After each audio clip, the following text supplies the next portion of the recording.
चलिए अब news blast खबरों का रुख करते हैं। कांग्रेस की भारत जोड़ो यात्रा का आज दूसरा दिन है। राहुल गांधी के नेतृत्व में कांग्रेस की भारत जोड़ो यात्रा 150 दिन में 3,570 किलोमीटर लंबी होगी। भारत जोड़ो यात्रा कल कन्याकुमारी से राहुल गांधी ने यात्रा का आगाज किया था। मुख्यमंत्री Ashok Gehlot, Chhattisgarh CM Bhupesh Baghel, Tamil Nadu CM MK. Stalin ने सौंपा राहुल गांधी को तिरंगा और भारत जोड़ो यात्रा 11 सितंबर को केरल पहुंचेगी। अगले 18 दिनों तक राज्य में 30 सितंबर को पहुंचेगी कर्नाटक। ये अलग अलग राज्यों से होते हुए कर्नाटक पहुंचेगी। यात्रा के दौरान 150 दिन कंटेनर में होगा राहुल गांधी का आशियाना। कंटेनर में सोने के लिए बेड, टॉयलेट और कुछ में एसी भी लगाया गया है। यात्रा को लेकर करीब 60 ऐसे कंटेनर बनाए गए हैं, उनको तैयार किया गया है। रात्रि विश्राम के लिए कंटेनर को गांव के आकार में खड़ा किया जाएगा। राहुल के साथ रहने वाले पूर्णकालिक यात्री एक साथ भोजन करेंगे और यात्रा के दौरान राहुल होटल में नहीं ठहरेंगे, ना ही अलग खाना खाएंगे, यानी कि सब साथ में खाना खाएंगे और साथ में ही सोएंगे। उसके लिए कंटेनर भी तैयार किए गए हैं और इसको एक रूप दिया जाएगा। तो कांग्रेस की भारत जोड़ो यात्रा का आज दूसरा दिन है। राहुल गांधी के नेतृत्व में कांग्रेस की भारत जोड़ो यात्रा शुरू हो चुकी है। 150 दिन में 3,570 किलोमीटर लंबी ये भारत जोड़ो यात्रा होने वाली है। कल कन्याकुमारी से राहुल गांधी ने यात्रा का आगाज किया। मुख्यमंत्री Ashok Gehlot, Chhattisgarh CM Bhupesh Baghel, Tamil Nadu CM MK. Stalin ने राहुल गांधी को तिरंगा सौंपा। भारत जोड़ो यात्रा 11 सितंबर को केरल पहुंचेगी और अगले 18 दिनों तक राज्य में होते हुए अलग अलग राज्य में होते हुए 30 सितंबर को कर्नाटक पहुंचेगी। यात्रा के दौरान 150 दिन कंटेनर में राहुल गांधी का आशियाना होगा और कंटेनर में सोने के लिए बेड, टॉयलेट और कुछ में एसी भी लगाया गया है। यात्रा को लेकर करीब 60 ऐसे कंटेनर करवाए गए हैं तैयार और रात्रि विश्राम के लिए कंटेनर को गांव के आकार में खड़ा किया जाएगा। राहुल के साथ रहने वाले पूर्णकालिक यात्री एक साथ भोजन करेंगे और यात्रा के दौरान राहुल होटल में नहीं ठहरेंगे, ना ही अलग खाना खाएंगे। सड़कों पर भारी टोल टैक्स के बाद भी गड्ढों का सफर नजर आ रहा है। करोड़ों रुपए टोल वसूली के बाद सड़कों की मरम्मत नहीं होती है। टोल के नाम जेब कटवाने के बाद लोग गड्ढों में चलने को मजबूर हैं। सबसे ज्यादा टोल वसूली जयपुर भीलवाड़ा स्टेट हाईवे पर होती है। 220 किलोमीटर इस हाईवे पर एक तरफ 350 रुपए टोल टैक्स है, तो 2013 में बने हाईवे पर 7 साल में 273 करोड़ की टोल वसूली हो चुकी है। ऐसे में हालात हनुमानगढ़ अजमेर हाईवे पर 135.5 किलोमीटर सड़क के जहां गड्ढे दर गड्ढे फिर भी ठसके के साथ आमजन से टोल वसूली की जा रही है। हाईवे पर छापरी टोल नाके के आए दिन खराब सड़क को लेकर पंगे हो रहे हैं। ट्रक और वाहन चालकों में बदहाल सड़क लेकर आए दिन तनातनी होती है। राज्य सरकार 300 करोड़ रुपए प्रदेश 150 टोल नाकों से वसूली करती है, जिसमें से RSRDC के पास स्टेट हाईवे के 105 टोल नाके हैं।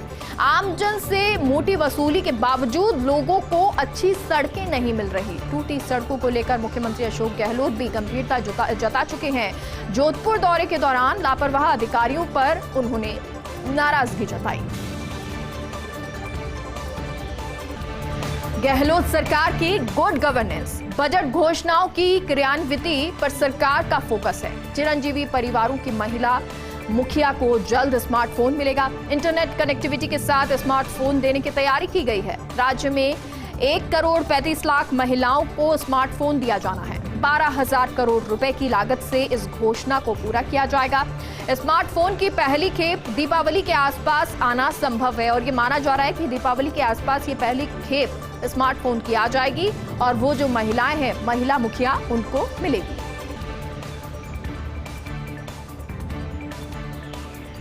कृषि की तरह इस बार युवाओं को समर्पित होगा राज्य का बजट। गहलोत सरकार के राज्य बजट में युवाओं पर फोकस रह सकता है। बजट के जरिए इस बार युवाओं के बड़े वर्ग को साधने की जुगत है। कार्यकाल के आखिरी बजट की तैयारी में 6 माह पहले सरकार जुट गई है। चुनावी साल में सबसे ज्यादा वोटिंग करने वाले युवाओं पर फोकस होगा। बजट में व्यक्तिगत लाभ वाली योजनाओं की भी घोषणाएं हो सकती हैं। युवाओं को लेकर IT और संचार से जुड़ी बड़ी घोषणाएं संभव हैं। शहरी रोजगार गारंटी स्कीम का दायरा बढ़ाया जाना भी संभव बताया जा रहा है। शिक्षण संस्थानों में मुफ्त वाईफाई, भर्तियों की अड़चनें दूर करना, शहरी रोजगार गारंटी स्कीम का दायरा बढ़ाना, रियायती यात्रा पास और प्रतियोगी परीक्षाओं के लिए कोचिंग संबंधी राहत जैसी घोषणा संभव है। स्टार्टअप और खुद के उद्योगों को प्रोत्साहन देने संबंधी घोषणा भी हो सकती है। गहलोत सरकार के बजट की तैयारियां युद्ध स्तर पर शुरू हो चुकी हैं और वित्त विभाग बीएफसी बैठकों का कार्यक्रम भी जारी कर चुका है। पुरातत्व विभाग में फिर बोतल से बाहर निकला टिकट घोटाले का जिन। नाहरगढ़ में टिकट गड़बड़ी का वीडियो वायरल हुआ। पंजाब से आए छात्रों के साथ टिकट में फर्जीवाड़ा, पूरी राशि वसूल स्टूडेंट कंसेशन टिकट थमाए, छात्रों के साथ धक्का मुक्की और बदसलूकी की गई। वीडियो वायरल होने के बाद दो छोटे कार्मिकों पर फौरी कार्रवाई, लेकिन जिम्मेदार अधिकारियों को बचाने के विभाग जुगत कर रहा है। पहले भी पुरातत्व विभाग में करोड़ों का टिकट घोटाला सामने आया था। नाहरगढ़ में स्थायी अधीक्षक तक नहीं और लंबे समय से अतिरिक्त कार्यभार से काम चल रहा है और सही जांच होने पर बड़ा घोटाला सामने आ सकता है। मुख्यमंत्री जन आवास योजना से जुड़ी ये बड़ी खबर है। सीएम जन आवास योजना में बिल्डर्स की मनमानी खत्म हो जाएगी। तमाम तरह की रियायतें लेकर नहीं बेच सकेंगे महंगे भाव के मकान। योजना में बदलाव के साथ 3B 3C के पुराने प्रावधान खत्म किए गए हैं। इसके बजाय अब योजना में नया प्रावधान 3B भी जोड़ा गया है।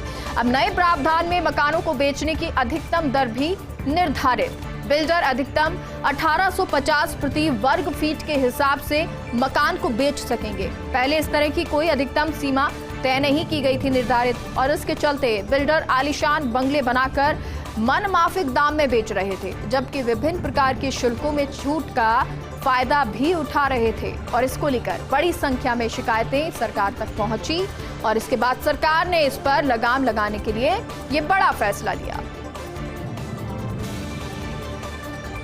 उपराष्ट्रपति जगदीप धनखड़ आज प्रदेश दौरे पर। उपराष्ट्रपति निर्वाचित होने के बाद पहली बार राजस्थान आए हैं। पत्नी डॉक्टर सुदेश धनखड़ के साथ पैतृक गांव झुंझुनू के किठाना पहुंचे। किठाना में सरकारी स्कूल परिसर में एक भवन का शिलान्यास किया। उपराष्ट्रपति धनखड़ को अपने बीच पाकर ग्रामीण खासे उत्साहित भी नजर आए। उपराष्ट्रपति धनखड़ के सम्मान में हुए कार्यक्रम में बड़ी सीख दी और उन्होंने कहा, इस पद तक पहुंचने का एक ही कारण है शिक्षा। मुझे स्कॉलरशिप नहीं मिली होती तो मैं सैनिक स्कूल नहीं जाता। सबसे ज्यादा जोर पढ़ाई पर दीजिए, बच्चों पर कोई दबाव ना बनाएं। किसान पृष्ठभूमि से कोई वहां पहुंचे, ये बहुत ही गर्व की बात होती है। पीएम मोदी को देखते हैं तो लगता है देश के हालात बेहतर होते जा रहे हैं। उपराष्ट्रपति धनखड़ ने राष्ट्रपति द्रौपदी मुर्मू की भी जमकर तारीफ की और कहा कि सब कुछ बदल गया। बहुत ही ऐतिहासिक वो क्षण था जब वो आदिवासी समाज से होकर बड़े पद पर जाकर बैठी। उपराष्ट्रपति धनखड़ ने मायरत भाषा में अपने संबोधन की शुरुआत की और राजस्थानी भाषा में संबोधन देकर धनखड़ ने अपनी छाप छोड़ दी।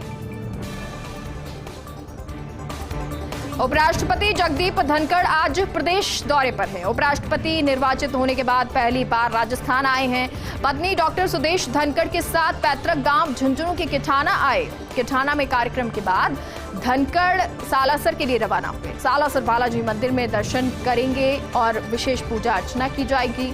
सालासर से उपराष्ट्रपति धनखड़ शीश के दानी के दरबार जाएंगे। खाटू श्याम जी मंदिर में सपत्नी दर्शन करेंगे और पूजा अर्चना करेंगे। खाटू श्याम जी से उपराष्ट्रपति धनखड़ 3:20 पर जयपुर एयरपोर्ट पहुंचेंगे और एयरपोर्ट पर गार्ड ऑफ ऑनर के बाद दोपहर 3:50 पर राजभवन पहुंचेंगे। शाम को 4:45 पर बार काउंसिल ऑफ राजस्थान के सम्मान समारोह में मॉडर्न स्कूल शिप्रापत में बीसीआर की ओर से सम्मान समारोह होगा और यहाँ बार काउंसिल ऑफ राजस्थान ने उनके सम्मान में ये कार्यक्रम रखा है। इस कार्यक्रम में बतौर मुख्य अतिथि शामिल होंगे उपराष्ट्रपति धनखड़ और शाम को करीब 7:10 पर राजभवन पहुंचने का उनका कार्यक्रम है। ये पूरा कार्यक्रम आपको बता रहे हैं कि किस तरह से धनखड़ का, जगदीप धनखड़ जी का ये कार्यक्रम रहने वाला है।